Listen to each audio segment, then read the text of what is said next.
Join the Discovering Your Mind Facebook group and enjoy discussions, ask questions, and participate in the podcast in fun and unique ways.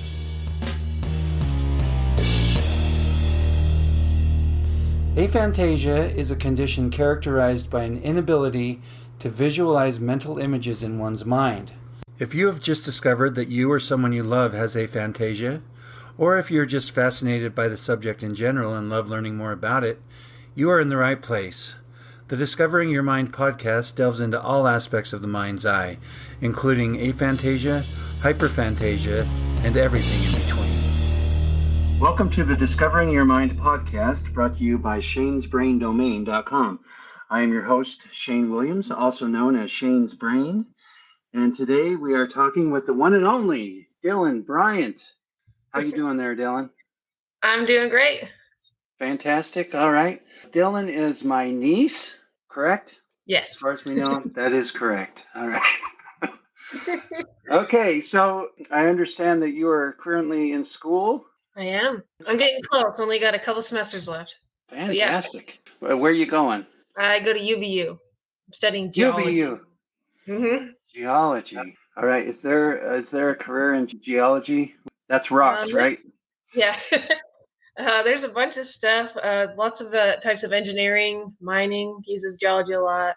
You can do government stuff with surveying or mapping. What about those people that sell rocks on the side of the road? that counts too. I always envy those people. I think, man, you can make money off of rocks. Why didn't I think of that? Just what do you like to do for fun and other such things? I mean, anything outside I love. I love hiking, rollerblading, sports.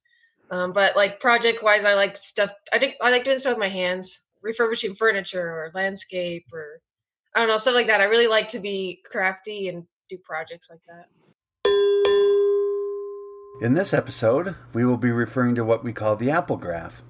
If you would like to view the apple graph to play along and better understand what we're talking about, you can find it on shanesbraindomain.com in the Aphantasia and Beyond section.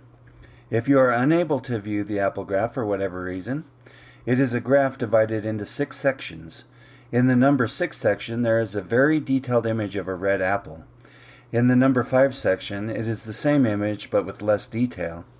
Number 4 is still in color but has less detail and more basic shapes instead of detailed hues and gradients. Number 3 is the less detailed apple but in gray tones without the color.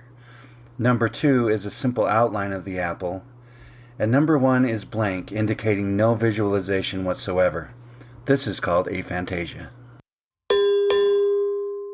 All right, well, the first thing that I'd like you to do as we get started here, picture a red apple in your mind.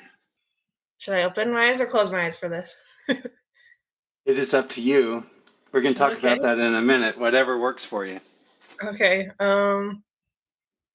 I'll keep them open. Okay, now take a look at the apple graph that I sent you. Which one of those best describes or best fits what you pictured in your mind? The 6th one. All right. I know you've heard of aphantasia before. Your sister has it. When was the first time you learned about it and learned that not everyone is visualizing the same way? I kind of thought about it because, like I said, my sister has it. And she always says, because sometimes I have really cool dreams. And so I'll tell her, oh, I had this cool dream last night, And I'll tell her about it. She's like, that's so cool. How do you do that? And I'm like, what do you mean? I just have dreams. What are you talking about? And she's like, I don't have dreams. I don't see things when I sleep. What are you talking about? Right. She thought it was something that I made myself do or something. So I just was like, that's so weird that you don't have dreams, She just talked about she's like, oh, I kind of come up with stories at night, but I don't see anything. I'm like, that's probably your form of dreaming, but it kind of made us talk about why that is. So it's kind of my first introduction to it. How old were you when those discussions were happening? I don't know an age, but probably in high school. Okay. At least when my sister was in high school, probably. All right, cool. Moving on. Now I want you to picture a horse in your mind. Is it like looking at a picture or more of just a thought or something else? It's a movie. I can I can picture a horse just running around a corral. Is the image more clear with your eyes open or your eyes closed? I gotta test that. It's a little bit more with my eyes closed, but actually not that much. Okay, so pretty close to the same. Yeah. A little better with your eyes closed. Yeah. All right. I ask because some people can't visualize with their eyes closed or open, vice versa. They can only do it one way. Interesting enough, right? Yeah, That's I what's wouldn't have thought about that. yeah. That's what's cool about this is everybody is unique. So it's cool to see everybody's differences. All right. Do you see the horse in your mind, or is it projected out in front of you? It's in my mind. Is the image solid or transparent? Solid. Are the colors vibrant or muted?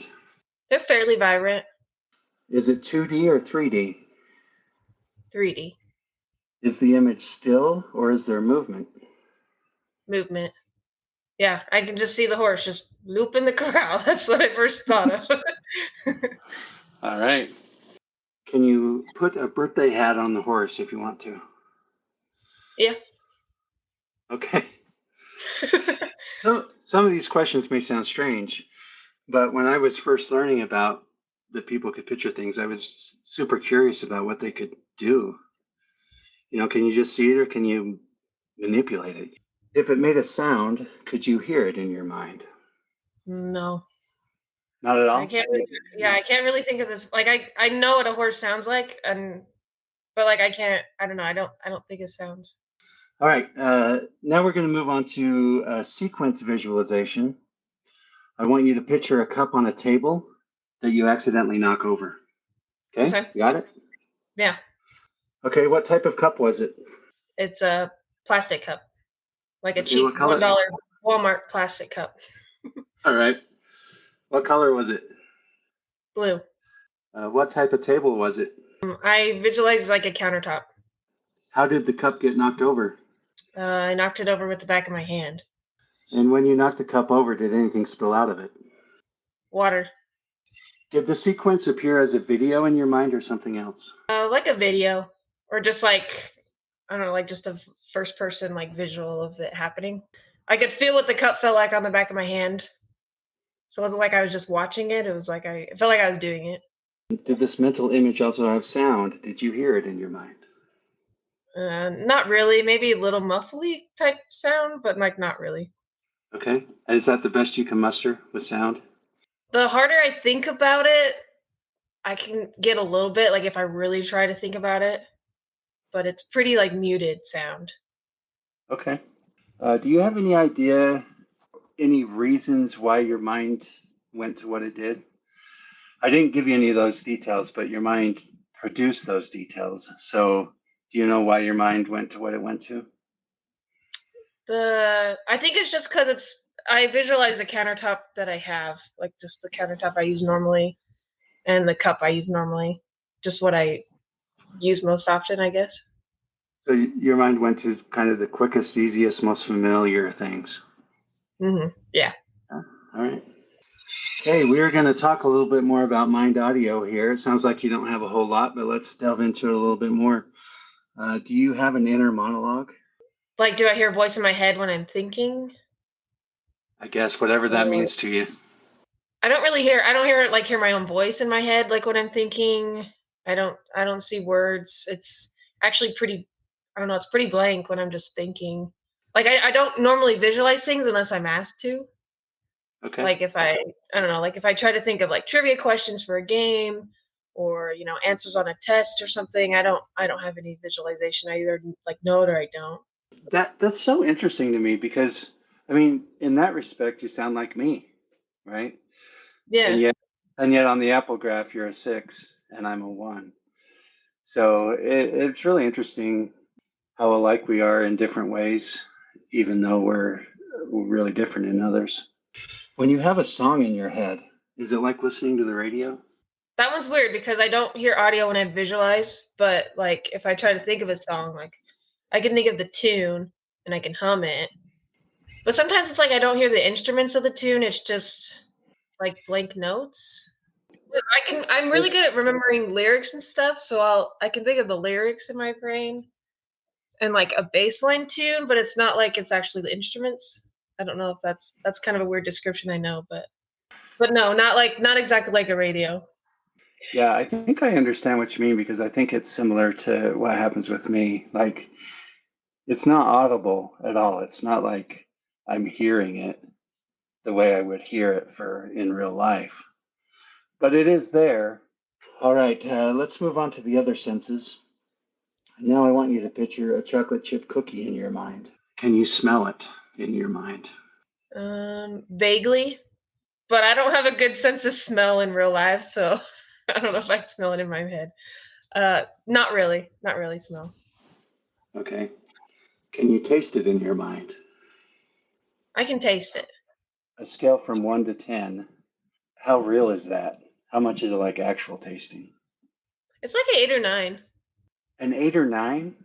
Yeah, So, like I can taste it. Pretty good. so, so why even eat a real cookie then? If you can taste it without all the calories or whatever, like if it's an 8 or a 9, that's pretty close to reality. Like I've you never get thought about maybe this is my next diet strategy. I never thought about that. do you get the pleasure from it? From imagining the taste? It's actually pretty good because I can like feel the cookie too if I think about it. Like I can feel it whether if I want it to be like chewy or crunchy. I can visualize both, and I can Okay. feel it Okay, like the that's kind melted of chocolate or something on my tongue. Like I can visualize the taste and the feel of eating a cookie. okay. That was kind of my next question was can you touch it? Can you feel it in your hands? Can you tell if it's warm, uh, gooey, crunchy, all that stuff? That's Yeah, pretty real. yeah. How on a scale from 1 to 10, what's the touch and feel versus reality? Um, it's a little less than the taste, probably like a 7. Okay. That is so cool. In this episode, we will be referring to what we call the nature picture. If you would like to view the nature picture to play along and better understand what we're talking about, you can find it on shanesbraindomain.com in the Aphantasia and Beyond section. If you are unable to take a look at the nature picture, it is a picture of a grove of tall trees with the sun shining brightly through the trees. There is a blue camping chair next to a peaceful flowing river with a campfire nearby. Okay, now I want you to take a look at the nature picture that I sent you. Can you put yourself in that picture? Yeah, I can. Can you see yourself there? Not like I can see myself like a third person, but I can 3D the picture and like be walking around in the woods right there if I Awesome. want to. Oh, that is so cool. Can you feel the sun on your skin? Yeah, Can you hear the river flowing? not so much. It was silent. All right. Can you smell the campfire? Um, I didn't. I can if I think about it, but I didn't right off. Okay. But yeah, a little bit, a little bit. All right. Can you sit in the chair? Yeah, How real is how real is all that? It sounds to me like the visualization is super real, super strong, and maybe some of the other senses are a little less. What would you say? yeah.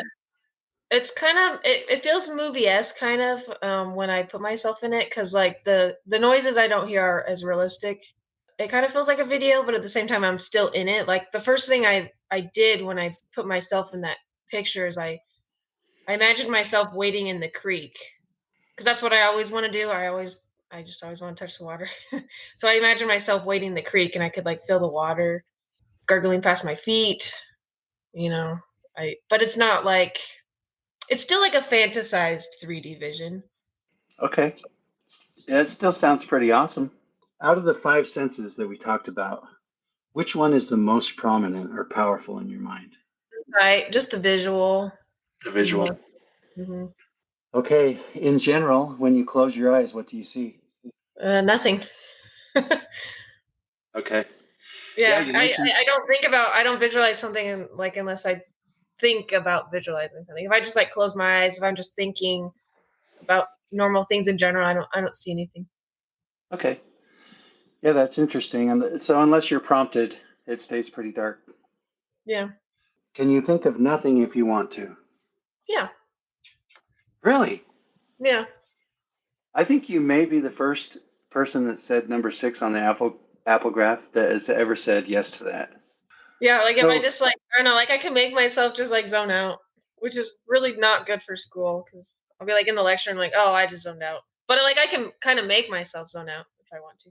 right, the example I give people, if there's nothing really bothering me, nothing really on my mind, and I just want to sit out on the balcony and stare out into nothing and just have zero thoughts going through my head, I can do that. So that's pretty cool that you can do that. And maybe that has to do with the fact that your visualization, even though it's very detailed, it sounds like, it's also very voluntary. Like it doesn't seem very intrusive. Like you get to pick when it happens. Maybe that's your key to being able to think of nothing if you want to, even though you're highly visual. Okay. Does your ability to visualize vary depending on circumstances, details, and events? I visualize like the imaginary stuff, like the horse I've never seen, like I visualized earlier, was more detailed than if I was like recalling a memory. I don't know. Sometimes it feels like if I think of a memory, it's almost like like if it's not very clear, then it's almost like I have a movie on fast forward. You can pick out some details, but it's like going fast enough that you can't pick out the small details. Yeah. No, that's good. That's an interesting detail I've never heard before either. That's cool. Yeah, like the less vivid the memory, the faster it is. Really? Okay. Yeah. Do you tend to visualize things you've already seen before, or do you tend to create new and unique images in your mind? I think both. Because when I visualized the horse, it was in a corral in a landscape I've never seen. It was new. But when I visualized the cup, it was the cup I use often. Okay, let's talk about reading. When you read a novel, is it like a movie in your mind or something else?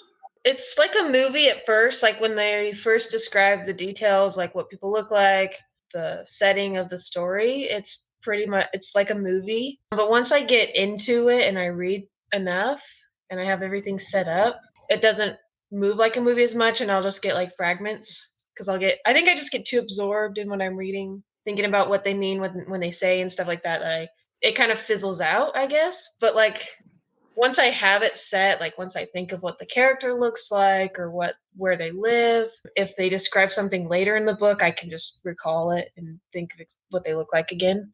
But it's not like a movie throughout the whole book. Wow. Again, we're hitting new territory here. You're saying things I've never heard before. So you're saying the more you get focused and the more you get into the book, the less you visualize, the more Yeah, it fizzles out. yeah. Like it turns to Yeah. blank again. Like if I just am like so engrossed in what's going on, I don't know. I stop visualizing. Wow. That is really cool and unique and interesting. So, how well can you visualize the characters and the surroundings? Pretty vividly. I'll think of like new faces for people, for characters. I'll think of like their whole like if they live in a castle or something, I can visualize a castle in a new landscape that's pretty detailed. But it fizzles out once you get into it. Yeah. Yeah. And like I don't know what they sound like. It's like I don't hear them talk though. Like I don't visualize them talking. I usually just visualize the setting, what they look like. But as soon as I like start talking or something, that's when I stop visualizing because I don't think about how they talk or what they sound like. Okay, that makes sense why that could happen. What about other sounds? Like, what if in the book somebody shot off a cannon or something? Could you hear that? If it's like a loud sound, it's like if I were to think of a cannon, it's not very loud and it's muted like most of my other sounds, but it's actually a little more detailed when it's like a fake sound from like I'm reading. Like I'm not trying to think of what something I do every day sounds like. Like an imaginary sound is actually a little bit more hearable than everything else. So I can like hear a little bit of a cannon if I think about it. Is there any narration that happens in your mind? No. When the characters do talk, it's almost like they just. This happens in my dreams too. Like if like someone's supposed to be talking, or if people are trying to communicate, it's almost like they just know what the other person means without saying anything. What about audiobooks? Do you like audiobooks? I do. Which one would you say you like better, listening to an audiobook or reading an actual book? I usually prefer reading, but like if I'm at work or something and I can listen to something, or if I commuting to school or something, I like audiobooks. As far as the visualization aspect of it goes, is it the same either way? Are there any difference between reading it and listening to it? I think with the audiobooks, since it's like a set pace, I sometimes don't have time to like set up the setting of the book, and so it's less detailed. I Is visualize the that characters first normally, and then I place them in a setting. So with audiobooks, I'll like think of the characters, but then sometimes they're just like in a nondescript place. Spread laughter all around with funny and witty t-shirts from Shane's Brain. Check out fan favorites like Once in a Blue Moon, Tired of Laundry, and the Ramalama Ding Dong shirts, all on shanesbraindomain.com. All right, let's talk about sleep and dreams. What do you do to fall asleep? Nothing in particular. I just get tired enough and I fall asleep. I don't like have like a routine where I like think about something, or I don't listen to anything. Occasionally I'll read before bed, or like play a puzzle game on my phone or something, but nothing like set like every day that I do. All right, sounds like it's pretty easy for you. And again, you're very unique in this way because usually when I talk to people who are a number 6 on the Apple scale, it's very hard for them to fall asleep because their mind is just going crazy and there's visuals in their way and it's intrusive and they have to try and block it out and they come up with little things they do to try to get to sleep. And so they're always super jealous of me because I'm like you. I close my eyes and I go to sleep, right? Right. And it's really amazing to me that you can do that because usually that's an aphantasia thing. Like I'll get some like if I have anxiety about what I have to do the next day or something, I'll like think about it for a little bit, and sometimes that's hard to sleep. And I do also have restless leg syndrome, so it's sometimes hard for me to get comfortable, but it's not like because of like my mind's awake all the time. It's just I'm just uncomfortable. I can't get comfy. But once I'm comfy, it's just like I'm done. All right. How vivid and detailed are your dreams? They're very, very vivid. Can you describe them? Try and describe what your dreams are like. They're really vivid, but they're not like realistic. Sometimes they're like abstracty. So I sometimes have trouble like talking about them, like if like the detail of them. But I would say that they're still very vivid, and I can think about them if I remember the dream well enough, I can replay the dream in my mind. But I have a hard time describing them sometimes. They don't make sense visually, and like if there's like a story or something going on, like if I'm doing something in the dream, I know exactly what I'm doing most of the time. I know what the people in the dream are trying to do or what they're trying to say to me, even though they don't talk. Like it's almost like I have a mental understanding of what's going on, but like it's mostly just the visual still. But sometimes it's really abstract.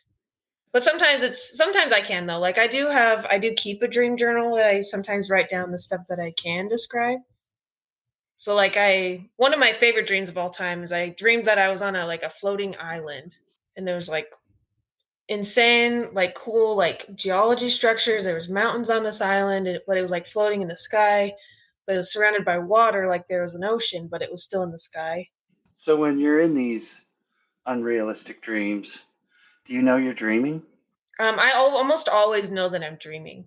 I have achieved like lucid dreaming on occasion where I'm totally like in control, and I know that I'm dreaming, but it still feels real because I can the visuals are detailed enough, and like if I experience a like some kind of sensation, like I don't know if I'm swimming, for example, or something, it feels like I'm swimming, but I still know that I'm dreaming most of the time. Okay, that's cool. I want to delve into a little bit something you've mentioned a couple times that I've kind of glossed over, but I think it's really interesting. So I think both when you were reading and when you were dreaming, people don't talk, but you know what they're saying. Yeah. It's almost like I have telepathy or something in my dreams. Like I don't know, it's like there's communication, like quite a bit of communication, but there's no talking. It's like Like if my dream was like I'm walking down the street with a friend or something, we're communicating, but we're not talking. Like I just know what they mean or what they're saying without them actually doing it. Oh, wow. I'm so glad I interviewed you. This is really cool. We're hitting on all sorts of stuff I've never heard before. So maybe I'm trying to think this through. Auditory talking, it's really hard for your brain to do it.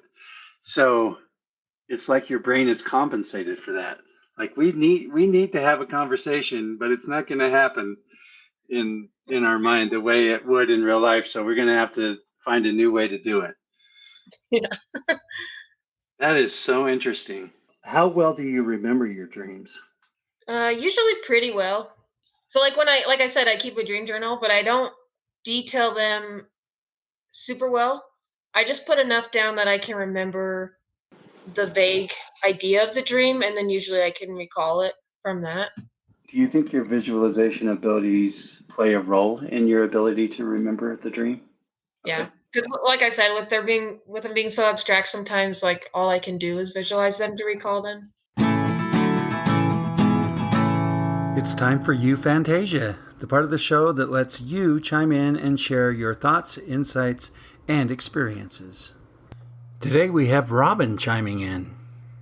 I didn't know that aphantasia was a thing until maybe a year ago.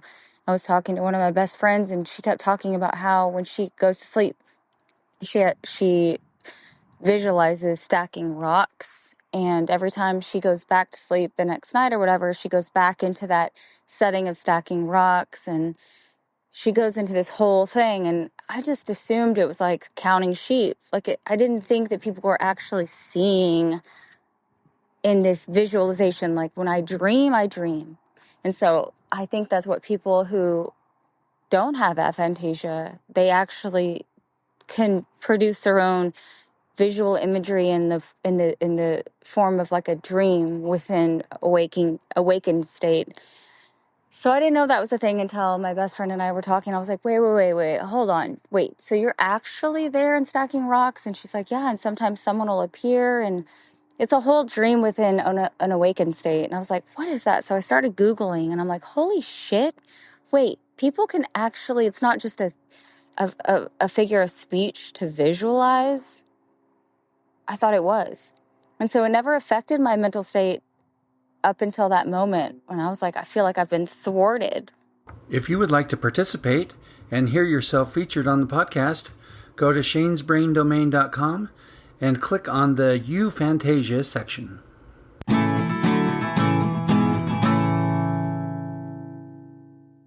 All right, next up, let's talk about memory. If you want to recall a memory, can you see it in your mind? Usually, yeah. Can you relive the memory like you were experiencing it all over again? Yeah. If it's like an unclear memory, I don't remember quite as well. It's almost like a movie, but like the frames are like there's missing frames. Okay. So like the frames I do have will be pretty clear, but it's like sometimes they're just gone and there's like no frames. And you think that just has to do with memory itself? Some of it just isn't being recalled or stored? I think so. Okay. So, what if you have a sad memory? If you recall that memory, do you feel that emotion again? Do you feel the sadness again, all over again? Yeah. Okay. Not always as intense, but yeah. Do you experience your memories in first person, third person, or both? Usually first person. Yeah, first person. All right. Mind storage. How would you describe how your mind stores information? Feels like just a whole, I don't know. I don't have any like memory storage like settings or anything. I like if I don't know, like trivia questions, like I either know it or I don't. Okay. It'll just come to mind or it won't. Are there different rooms or compartments in your mind? No, just blank. So sounds like you're a lot like me in this regard too. It's just kind of a empty void, and you somehow pull crap out of it. Yeah, that's what it feels like. Yeah, it just either comes or it doesn't. And if it's like something that I like kind of feel like I should know, like, if I'm taking a test or something, I'm like, oh, I've learned this before. Like sometimes I can get, more things to bubble up to the surface, I guess, so to speak. But yeah, it either just flashes there or it's not. I can relate. Let's talk a little bit about some of your specifics. Okay, you talked about you're in school studying geology. Does your visualization, what's going on in your mind, how does that affect your schooling or even your application of geology? I would say that it's helpful the way I visualize, because like if I see like a graph or something on a lecture, I can think about what it looks like when I'm taking a test. I can visualize what different rocks look like. If you tell me to say like, oh, think of a sodalite or something, I can think of what it looks like. So that helps me like remember like what they're called. Okay. Like an exact rock, not like a type of rock, but like I can think of an exact rock. If I think of like a rock that's in my, that I already have in my rock collection, I can compare the rock collection in my mind to what I'm seeing on the ground. I can think of the exact rock, the shape, the size, I can hold it in my hands, in my mind if I want. So I would imagine that would make it easier to perform on a test. It does help. So don't you think that's unfair? like that was one of the big things for me when I found out people could do that. Like that's cheating. And if people can pull up the answers in their mind, how is that different from me writing the answers on my hand? Right. Okay, another thing I'm curious about, you mentioned earlier to me that you like jigsaw puzzles. When you're doing a puzzle, does visualization play a role? Maybe some. I mean, I just visualize what the puzzle is supposed to look like. I try not to. I like not to look at the box when I do jigsaw puzzles. I like to try to think of what it looks like without the box. And you can do that pretty well? I do that pretty well, yeah.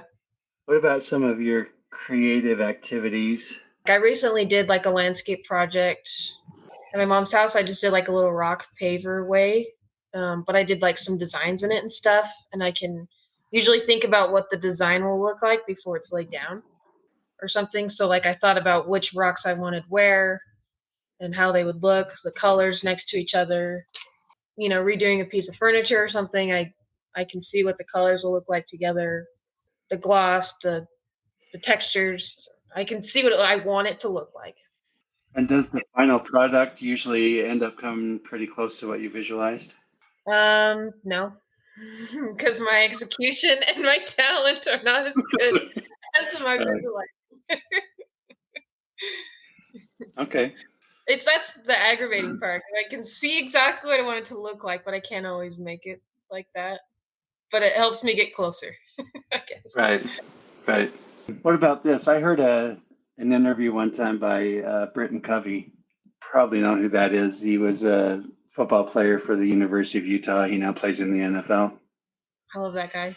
And and he said that before a game, he'll go out on the field by himself and just visualize himself scoring touchdown after touchdown after touchdown after touchdown. Can you do anything like that? I can. I don't like seek it out to do it by myself, but I did have like I had a volleyball coach one time that like asked us to visualize like hitting or setting the ball. And she's like, just lay in your bed at night and think about an imaginary volleyball and imagine that you're setting it up to the ceiling and back. So she's like, do that, 5 or 10 times before you go to bed, like she recommended. And I could do that, but I didn't feel like it helped me that much. Okay. Do you do well in school or do you struggle? I think I do pretty well. I get good grades. Okay. Have you always got good grades? Yeah. And do you think your visualization played a role in that? Yeah. On that note, I'm going to give you a couple test questions here, and I want to know your process. Okay, the first one is, can you spell the word stormy backwards? Yeah. All right, do it. YMORTS. YMROTS. You switched That the O not and the right? R. I did, huh? All right. So what was going on in your brain when you're trying to do that? Can you explain the process? I tried to think of the word and I tried to flip it backwards. Like I pictured the word stormy in like a font in my Okay. head, and then I tried to switch it. And did that work? Obviously not. You said tried. What? But like the letters, they didn't stay together. They jumbled up, and then I tried to relay them out, I guess, and that was obviously the wrong approach.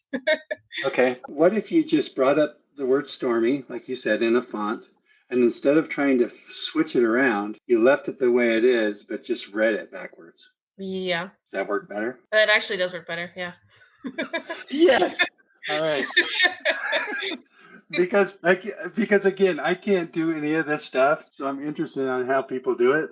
And somebody else I asked that did the same thing. He's like, I try to switch it, but it keeps wanting to go back. And I just as an observer, without knowing how any of this works, I'm thinking, well, why not just read it backwards? All right, here's the next one. What states border Iowa? Oh. Let's see. It's right by Ohio and like Minnesota? No. No.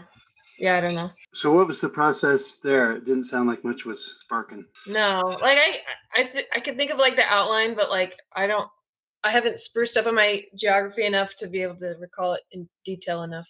But what if I primed you? What if you knew that was going to be a question? Could you have studied it to the point where you could have then brought up those images and? Yeah, like if I looked at like a US map for 10 or 15 minutes, I probably could. My short-term memory recall is way better. All right. I think you got to see. Fair.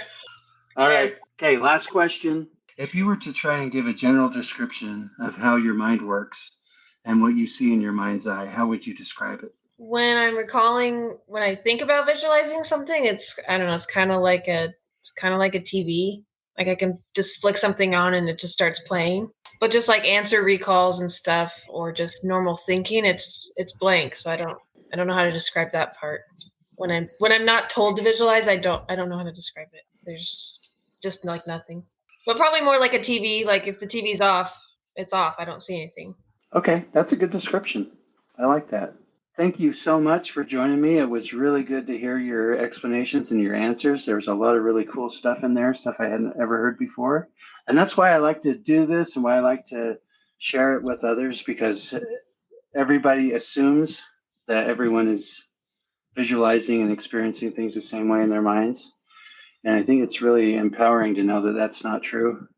And I think it can influence our lives in a positive way. So thanks for sharing your brain with us today, and have a fantastic day. Thank you. That was very insightful. That was fun. All right. Take care. We'll see you soon. You too. Bye. Bye.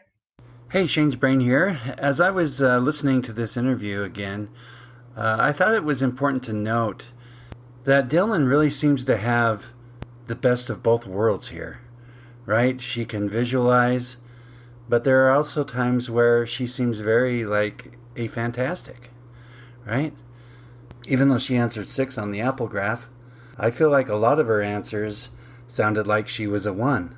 I was able to relate with a lot of what she said, especially at the end there where she was describing her mind like a TV, and when the TV's on, she could describe that. When the TV's off, it was harder for her to describe exactly what was happening there. And I'm the same way. I have a hard time describing what it's like to think without visualization. And it looks like Dylan kind of has both in whatever weird way. All right. Bye. If you like what you hear, please subscribe, follow, and engage with us. And share it with your friends and family as we continue to explore this fascinating subject. For additional information about this episode or Shane's Brain, check out the show notes. Thanks for listening to the Discovering Your Mind podcast. You are beautifully unique.